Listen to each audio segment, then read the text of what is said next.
ইনি হলেন আমাদের সাইডের কমলা সুন্দরী, যিনি দেখতে খুব সুন্দর। দেখুন মাথায় সিমেন্টের বস্তা নিয়ে কি সুন্দর নাইটি পরে নাচতেছে। দেখুন আপনাদের যদি কাউ একে পছন্দ করেন তাহলে এখানে আমাদের কমেন্ট করে জানাবেন, কারণ আমাদের কমলা সুন্দরী দেখতেও সুন্দর, নাচেও ভালো, কাজও করে খুব।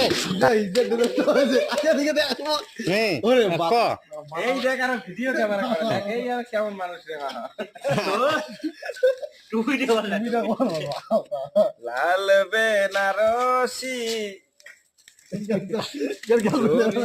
আমি যে দেনা রে এ বাবু হাততালি দে যদি দেখা যায় তো